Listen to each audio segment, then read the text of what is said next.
En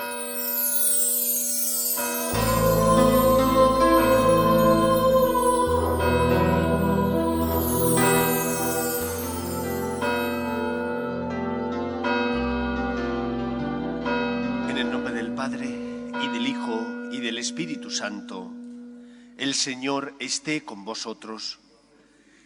Vamos a preparar nuestro corazón para celebrar la Eucaristía dignamente, reconociendo la necesidad que tenemos del perdón de los pecados, de la misericordia divina. Yo confieso ante Dios Todopoderoso y ante vosotros, hermanos, que he pecado mucho de pensamiento, palabra, obra y omisión, por mi culpa, por mi gran culpa. Por eso ruego a Santa María, siempre Virgen, a los ángeles, a los santos y a vosotros, hermanos, que intercedáis por mí ante Dios nuestro Señor. Dios Todopoderoso tenga misericordia de nosotros, perdone nuestros pecados y nos lleve a la vida eterna. Señor, ten piedad. Cristo, ten piedad. Señor, ten piedad. Oremos.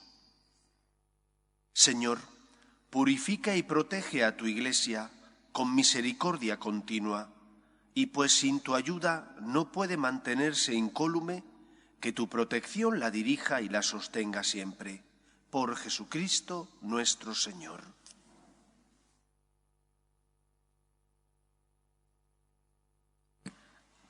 Lectura del segundo libro de los Reyes. En aquellos días, Naamán, general del ejército del rey sirio, era un hombre que gozaba de la estima y del favor de su señor, pues por su medio el Señor había dado la victoria a Siria. Era un hombre muy valiente, pero estaba enfermo de lepra. En una incursión, una banda de sirios llevó de Israel a una muchacha, que quedó como criada de la mujer de Naamán, y dijo a su señora: «Ojalá mi señor fuera a ver al profeta de Samaria. Él lo libraría de su enfermedad». Naamán fue a informar a su señor: «La muchacha israelita ha dicho esto y esto». El rey de Siria le dijo: «Ven, que te doy una carta para el rey de Israel». Naamán se puso en camino, llevando 3 quintales de plata, 6,000 monedas de oro y 10 trajes. Presentó al rey de Israel la carta, que decía así: «Cuando recibas esta carta, verás que te envío a mi ministro Naamán para que lo libres de su enfermedad». Cuando el rey de Israel leyó la carta, se rasgó las vestiduras exclamando: «¿Soy yo un Dios capaz de dar muerte o vida para que éste me encargue de librar a un hombre de su enfermedad? Fijaos bien y veréis cómo está buscando un pretexto contra mí». El profeta Eliseo se enteró de que el rey de Israel se había rasgado las vestiduras y le envió este recado: «¿Por qué te has rasgado las vestiduras? Que venga a mí y verá que hay un profeta en Israel». Naamán llegó con sus caballos y su carroza y se detuvo ante la puerta de Eliseo.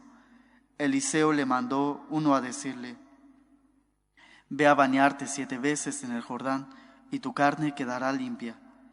Naamán se enfadó y decidió irse comentando: «Yo me imaginaba que saldría en persona a verme y que, puesto en pie, invocaría al Señor su Dios, pasaría la mano sobre la parte enferma y me libraría de mi enfermedad.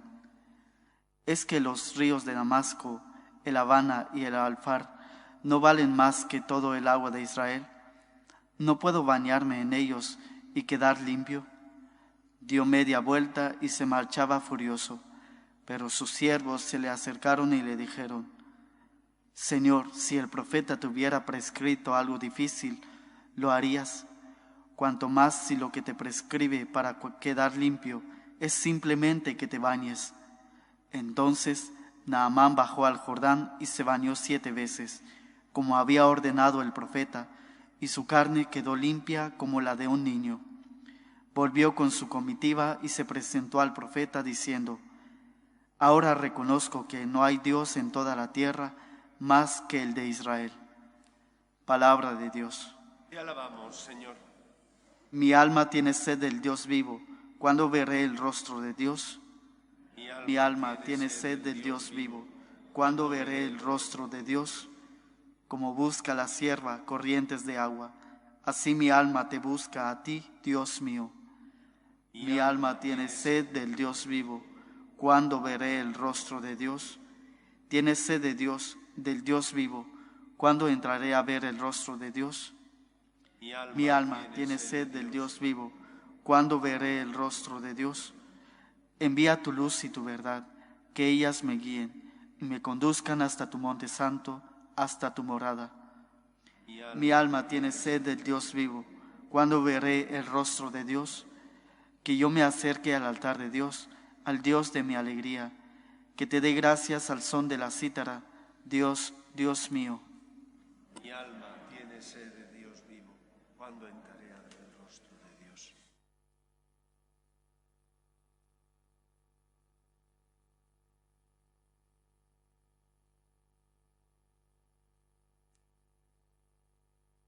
El Señor esté con vosotros. Lectura del Santo Evangelio según San Lucas. En aquel tiempo dijo Jesús al pueblo en la sinagoga de Nazaret: Os aseguro que ningún profeta es bien mirado en su tierra. Os garantizo que en Israel había muchas viudas en tiempos de Elías, cuando estuvo cerrado el cielo 3 años y 6 meses, y hubo una gran hambre en todo el país. Sin embargo, a ninguna de ellas fue enviado Elías, más que a una viuda de Sarepta en el territorio de Sidón. Y muchos leprosos había en Israel en tiempos del profeta Eliseo. Sin embargo, ninguno de ellos fue curado, más que Naamán el sirio.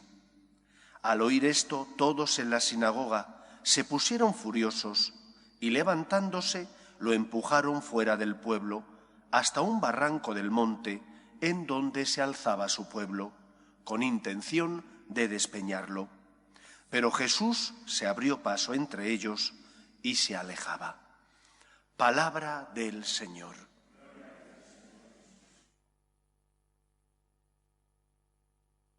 La presencia y la figura de los profetas ocupa un lugar importantísimo en la pedagogía que Dios lleva a cabo para educar al pueblo de Dios. Los profetas eran aquellos que hablaban en lugar de Dios, aquellos que hacían saber al pueblo cuál era la voluntad de Dios, cómo tenían que vivir, qué tenían que hacer para ser fieles al Señor. Había 2 tipos de profetas, los verdaderos y los falsos. Los verdaderos eran aquellos que transmitían al pueblo lo que el Señor les había revelado. Sabían que en muchos casos no iba a gustar al pueblo lo que el Señor les pedía. Y si no les gustaba al pueblo, perseguirían al profeta. Mientras que los falsos eran aquellos que, sabiendo bien qué quería el pueblo escuchar, mentían. Y en lugar de decir lo que el Señor les transmitía, lo que hacían era halagar los oídos del pueblo y de los reyes que gobernaban a Israel. Los falsos profetas eran beneficiados, recibían todo tipo de agasajas, los verdaderos profetas eran perseguidos. Cristo es la palabra eterna del Padre, hecha carne. Es la respuesta ante las súplicas, los dolores, los misterios del dolor y de la oscuridad que el hombre sufre. Y Dios responde enviando a su único Hijo. Él es la palabra que se hace carne. Y por lo tanto es rechazado, al igual que fueron rechazados los verdaderos profetas, porque aquello que Cristo revelaba no les gustaba a sus paisanos. Y le echaban en cara que no había hecho milagros en Nazaret, le echaban en cara que siempre les señalaba su pecado, y por eso quisieron matarlo. Creo que debemos recapacitar también cada uno de nosotros, porque nosotros hemos conocido a Cristo, escuchamos su palabra, pero la rechazamos o la hacemos vida. La rechazamos porque nos parece difícil lo que el Señor nos pide, o porque no comprendemos lo que nos dice, o porque nos lo dice. Lo que hacemos es decir, esto para mí no vale. Voy a coger lo que me interesa del Evangelio y lo que no me interesa lo dejo a un margen. O voy a cambiar el sentido del Evangelio porque me parece tan difícil vivirlo que voy a intentar buscar excusas para no vivirlo. Hemos llegado a una etapa en la que incluso dentro de la Iglesia se quiere transformar las palabras de Jesús dándoles un sentido distinto al literal o un sentido distinto al que la tradición le ha dado interpretando sus palabras. Seamos fieles a Dios. ¿Queremos de verdad escuchar al Señor y hacer lo que nos pide? ¿O por el contrario queremos pervertir las palabras de Cristo para acomodarlas más a nuestro día a día, a nuestras pasiones, a nuestra vida? ¿De qué te sirve vivir en la mentira? Tú sabes que es mentira, no te sirve de nada, no te engañes, es de necios saber que comer un alimento te hace daño y decir, bueno, yo no voy a hacer caso a lo que me dice el médico, voy a comerlo, no pasará nada. Si te ha dicho el médico que es malo para ti, porque tienes azúcar o porque tienes otros problemas, haz caso a lo que te dice el médico. ¿Qué gana el médico con hacerte daño? Nada. Si el médico tiene que curar, si el médico desea curar, el que sales perdiendo eres tú. ¿Qué gana Cristo haciéndote daño? Si Él murió por nosotros en la cruz, si se encarnó sin dejar de ser Dios, asume nuestra condición humana, ¿qué gana Cristo haciéndote daño? Él no pretende hacerte daño, pretende darte la vida divina para hacerte feliz, para colmar tu corazón del amor de Dios. El problema no está en Dios, el problema está en nosotros, que sabiendo lo que Dios quiere para nosotros, porque no comprendemos sus planes y nos parecen duras sus palabras, preferimos aparcarlas a un lado o interpretarlas de forma comodona para que no nos exijan esfuerzo y sacrificio.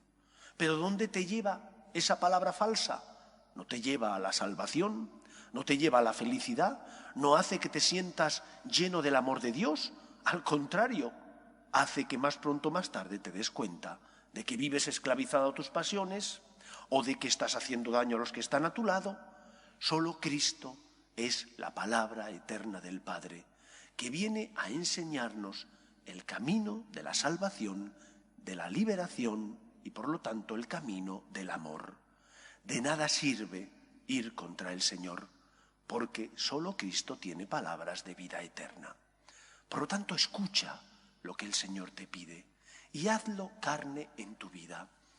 Una de las cosas que más me llamó la atención cuando conocí al Padre Santiago y a los franciscanos de María era la metodología que ellos seguían. Yo había estado 6 años en un seminario menor en Orihuela, venía de una familia cristiana, mis padres pertenecían a un movimiento donde se vivía la fe, pero lo que me llamó la atención, lo que de verdad llenó mi corazón, fue que se podía hacer concreto el Evangelio mediante un propósito que se establecía cada domingo. Otros también lo hacen, pero a mí me llamó la atención esta manera de hacerlo del Padre Santiago, esta forma sencilla de hacer que el Evangelio se hiciera carne en nuestra vida. Porque ¿cuántas veces dices qué bonitas palabras, pero después no las llevas a tu vida? No, el Evangelio, la palabra de Dios, está para ser encarnada en nosotros, para que dirija nuestros pasos, para que como una brújula nos oriente sabiendo el camino que tenemos que seguir. Qué bellas palabras, hazlas carne. Qué bonitas palabras, intenta vivirlo. Pídele al Señor ayuda para ser fiel al Evangelio, a la palabra de Dios que hemos conocido gracias a la revelación de Dios por medio del Antiguo y sobre todo del Nuevo Testamento. Cristo es la respuesta de Dios ante las necesidades de su pueblo. Escuchemos, por tanto, a Cristo, sus palabras e intentemos hacer carne, hacer en el día a día aquello que el Señor nos pide, porque solo Cristo tiene palabras de vida eterna. Que no se quede solo en decir qué bonitas, sino que las llevemos a la práctica para que nos conduzcan a la verdadera libertad y por lo tanto a la salvación. Que el Señor nos ayude. Nos ponemos en pie. Oremos a Dios nuestro Padre. Pedimos por la Iglesia, para que sea siempre fiel a la misión que Cristo le encomendó de llevar el Evangelio, la buena noticia a todos los hombres, roguemos al Señor. Pedimos también por los que sufren, especialmente por aquellos que no tienen fe y ante las cruces inevitables de la vida desesperan. Roguemos al Señor. Pedimos por los que se han encomendado a nuestras oraciones, por aquellos que ya no vienen a la Iglesia, pero sufren en el cuerpo o en el alma. Roguemos al Señor. Pedimos también por la paz en el mundo, especialmente por la paz en Ucrania, para que cese la invasión de Rusia. Roguemos al Señor.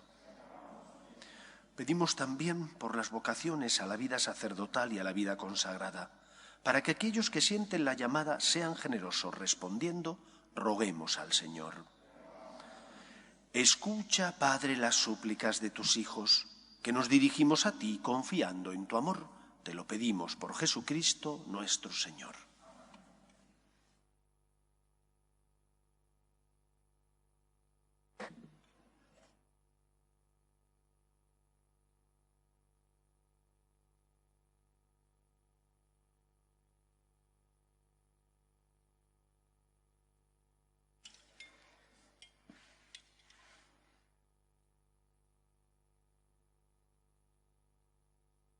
Bendito seas, Señor Dios del universo, por este pan, fruto de la tierra y del trabajo del hombre, que recibimos de tu generosidad y ahora te presentamos. Él será para nosotros pan de vida. Bendito seas por siempre, Señor.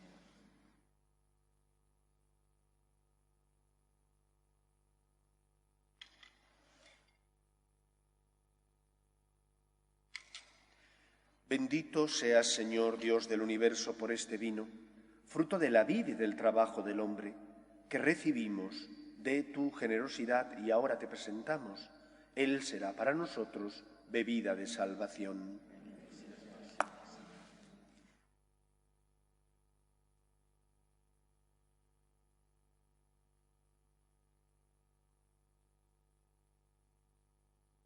Orad, hermanos, para que este sacrificio mío y vuestro sea agradable a Dios Padre Todopoderoso.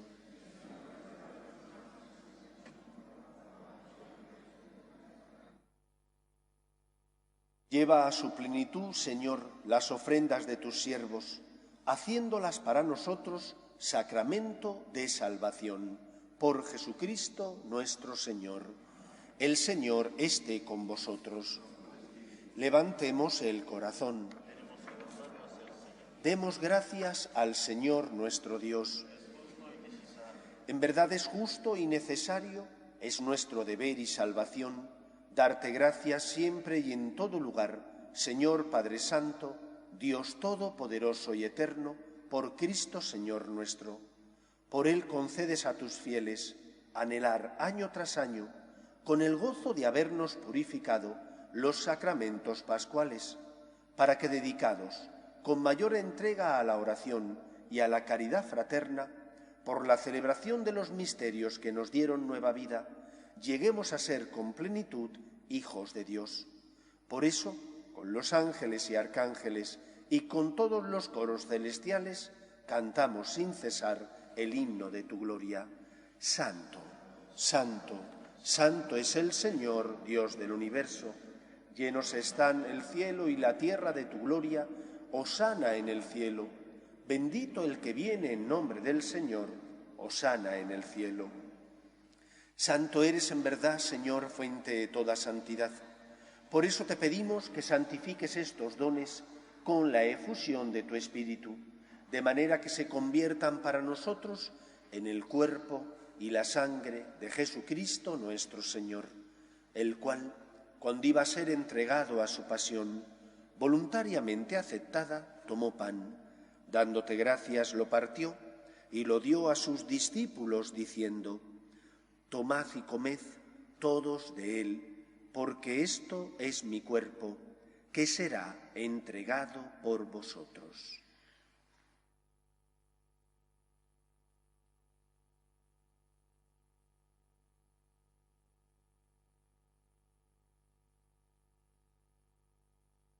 Del mismo modo, acabada la cena, tomó el cáliz y dándote gracias de nuevo, lo pasó a sus discípulos diciendo: Tomad y bebed todos de él, porque este es el cáliz de mi sangre, sangre de la alianza nueva y eterna, que será derramada por vosotros y por muchos para el perdón de los pecados.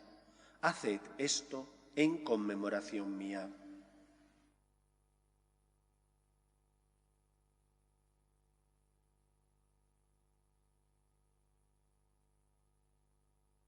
Este es el sacramento de nuestra fe.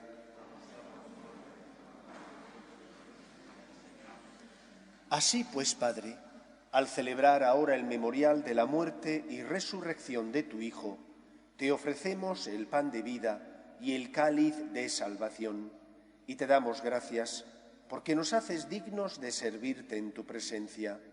Te pedimos humildemente que el Espíritu Santo congregue en la unidad a cuantos participamos del cuerpo y sangre de Cristo.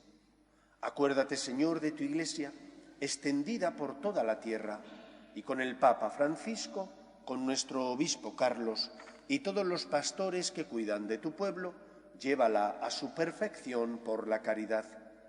Recuerda a tus hijos, Carmelita y Denis, que fundaron en Cristo una nueva familia, iglesia doméstica y sacramento de tu amor, y concédele que la gracia de aquel día se prolongue a lo largo de toda su vida.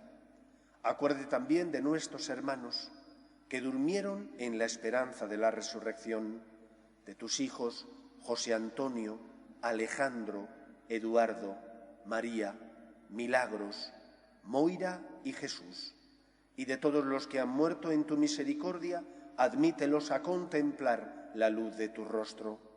Ten misericordia de todos nosotros, y así con María, la Virgen Madre de Dios, su esposo San José, los apóstoles y cuantos vivieron en tu amistad a través de los tiempos, merezcamos, por tu Hijo Jesucristo, compartir la vida eterna y cantar tus alabanzas. Por Cristo, con Él y en Él, a ti, Dios Padre Omnipotente, en la unidad del Espíritu Santo, todo honor y toda gloria por los siglos de los siglos. Fieles a la recomendación del Salvador y siguiendo su divina enseñanza, nos atrevemos a decir: Padre nuestro, que estás en el cielo, santificado sea tu nombre. Venga a nosotros tu reino. Hágase tu voluntad en la tierra como en el cielo. Danos hoy nuestro pan de cada día. Perdona nuestras ofensas, como también nosotros perdonamos a los que nos ofenden. No nos dejes caer en la tentación y líbranos del mal. Líbranos de todos los males, Señor, y concédenos la paz en nuestros días, para que, ayudados por tu misericordia, vivamos siempre libres de pecado y protegidos de toda perturbación, mientras esperamos la gloriosa venida de nuestro Salvador Jesucristo. Señor Jesucristo, que dijiste a tus apóstoles: la paz os dejo, mi paz os doy, no tengas en cuenta nuestros pecados, sino la fe de tu Iglesia, y conforme a tu palabra concédele la paz y la unidad. Tú que vives y reinas por los siglos de los siglos, la paz del Señor esté siempre con vosotros.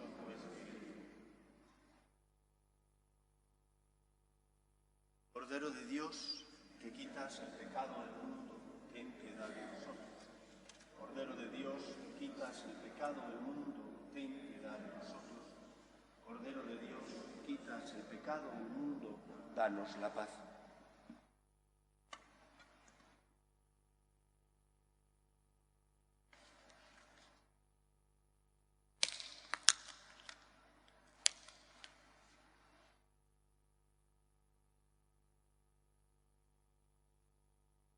Este es el Cordero de Dios que quita el pecado del mundo.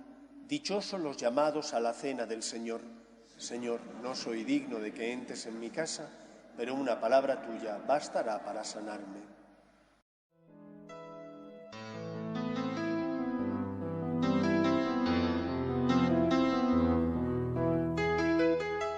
Creo, Jesús mío, que estás realmente presente en el Santísimo Sacramento del altar. Te amo sobre todas las cosas y deseo recibirte dentro de mi alma. Pero como ahora no puedo comulgar, ven al menos espiritualmente a mi corazón. Y como si ya te hubiese recibido, te abrazo y me uno del todo a ti. Señor, no permitas que me aparte de ti. Amén.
Oremos. Que la comunión en tu sacramento, Señor, nos purifique de nuestras culpas y nos conceda la unidad en la Iglesia. Por Jesucristo nuestro Señor. El Señor esté con vosotros. Y la bendición de Dios Todopoderoso, Padre, Hijo y Espíritu Santo, descienda sobre vosotros. Podéis ir en paz. Dios te salve, Reina y Madre de misericordia, vida, dulzura y esperanza nuestra. Dios te salve. Los desterrados hijos de Eva, a ti suspiramos, gimiendo y llorando en este valle de lágrimas. Ea pues, Señora, abogada nuestra, vuelve a nosotros esos tus ojos misericordiosos y después de este destierro, muéstranos a Jesús, fruto bendito de tu vientre, oh clementísima, oh piadosa, oh dulce y siempre Virgen María. Ruega por nosotros, Santa Madre de Dios, para que seamos dignos de alcanzar las promesas de nuestro Señor Jesucristo. Amén.